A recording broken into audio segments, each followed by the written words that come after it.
News in brief now from the world of branding and media. First, the iconic Economist publication appointing its first female editor in its 171-year history in the form of Zanny Milton-Beddoes. She was the only female candidate among 13 applicants vying for that top job. Milton-Beddoes joined the publication in 1994 and was, up until recently, its business affairs editor. Mobile text and voice messaging service WeChat has joined the fight against Ebola by setting up the Ebola 24 account. It's where people can find updated news and information on the ongoing crisis. The account also features helpful hints about how to prevent and treat the disease.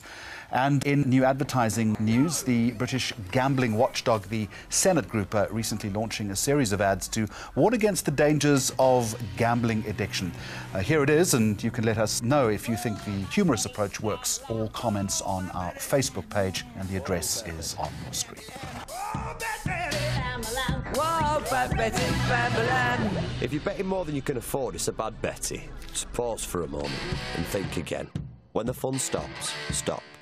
Now, this year, Mags on Media is proud to be partnering with one of the leading events for the creative industry hosted on the African continent. It's the Annual Design Indaba Conference and Expo, and was established in 1995, if I recall. This year, the theme is A Better World Through Creativity. Let's go to Cape Town. The man behind the event is Ravi Naidu. Ravi, a very warm welcome to you. A Better World Through Creativity. What does that mean? Yes, it's been a refrain of Design Indaba ever since we started. We've always thought that design, creativity and innovation is such a critical part of the toolkit to be able to face down every problem and every challenge we have as society or business. It's really, if we don't have ideas, Jeremy, what do we have? To what extent has this notion of creativity, though, in solving problems been embraced by South Africans beyond, perhaps, the advertising, branding and design community?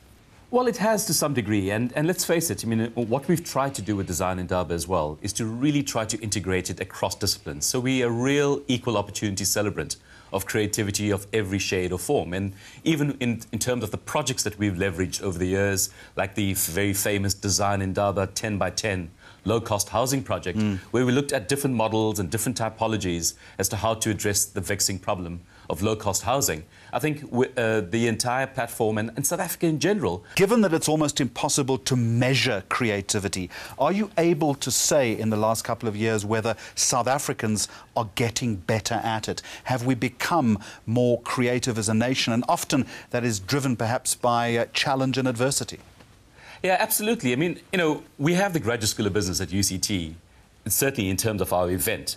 Look at the economic impact of the event. Now, all too often, you know, there's a kind of algorithm that lots of events use, which invariably looks at the stay, the dwell time of a punter, what he does in terms of quaffing wine or whatever, and looks at accommodation and so on.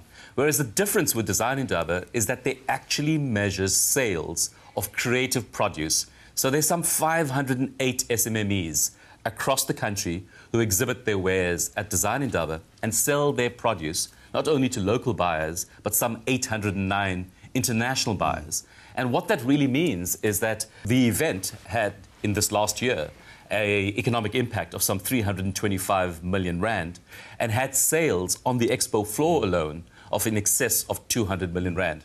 So it is, in many ways, the single biggest economic impetus to the design industry in South Africa. Those are fairly impressive numbers. And just before we ask about the speakers themselves, apologies that we only give you water on this program and not wine. Who have you got lined up this year? Oh, as always, you know, first of all, Jeremy, the houseful signs are going to go up next week. So we'll be sold out for the 12th year in a row. So clearly something's right about both the programming as well as the pricing of the platform. A man after your own heart would be Dan Wyden, the founder of the world's biggest independent ad agency, Wyden & Kennedy, the man very famous for the Nike line, Just Do It. A fascinating guy called Casey Neistat. He's a bit of a cult figure on the internet. He really had his own show on HBO and decided that he much preferred the indie side of where YouTube was going. And he makes movies for YouTube. and some of his movies have viewership of up to about 25 million. And Casey Neistat is going to be talking about storytelling and independent movie making. William Kentridge is our banner name this year. He's doing a performance lecture on his work, and that's going to be fascinating. Hela Ungerius, in my estimation, one of the top 3 product designers in the world, will be talking. She just recently did the makeover for the seats on KLM and the interiors of KLM. Interestingly enough, I mean, to get to understand the subtlety and the nuances of how somebody does this, she found a particular flock of sheep in northern Scotland that's only really being bred for their mutton and not the wool. And she found a technique as to how to treat the wool. And so the seats are made from that wool. She heard that the stewardesses were getting new Victor and Rolf uniforms. So she took the old uniforms and had it made over into the carpets for the new KLM flights. So, I mean, just wonderful a story about design, not just in terms of the end product, but in terms of process. Well, we're certainly looking forward to some of those interviews. Ravi Naidu, founder of Design Indaba for Mags on Media in Cape Town, and we're delighted to be partnering with the event this year. You can find out more about Design Indaba on the website, designindaba.com. Now, we love to see the process of an ad going from conception to production to final product. We went behind the scenes of an action-packed new ad for Discovery Insure, where the idea of a good driver is brought to life. The Plus 27 agency and Grand Films responsible.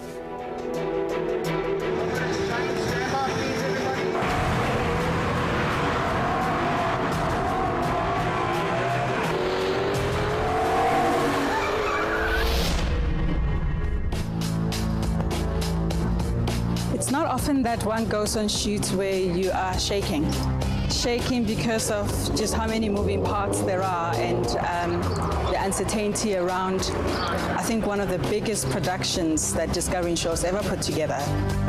What you're probably seeing behind the scenes is a culmination of 2 months of hard work, and I think it puts short-term insurance and particularly financial services in a totally different league. And I think working with incredibly talented people that know what they're doing gives client the reassurance that you're surrounded by experts and excellence. When we started on this journey with Discovery Insure, the brand was in a very sort of hard retail space. And I think what we did is, together with the client, is we started to move the brand away from that and try to bring good driving to life, which is what Insure stands for. We're really consumer-driven, focused on benefits, and I think the advertising strategy has been really spot on to get the message out there and get it out there effectively. The idea is Discovery Insure members are good drivers wherever they drive. So whether it's on the test track or whether it's on the real road, they're able to handle any situation, drive well, and sort of negotiate any obstacle that might come their ways. Look, it's very simple. Just by the simple nature of this commercial, it will not go unnoticed. The brief is to see how our customers, even under the most unusual circumstances, are still the better drivers. And when the final product is complete, I think it's going to do exactly what we intend to do, which is really demonstrate that, you know, good driving is a state of mind. You can see the finished ad on our Facebook page. Coming up on Mags on Media, lessons in successful mobile and social media marketing, our ad of the week, and how social media shares can help feed hungry children.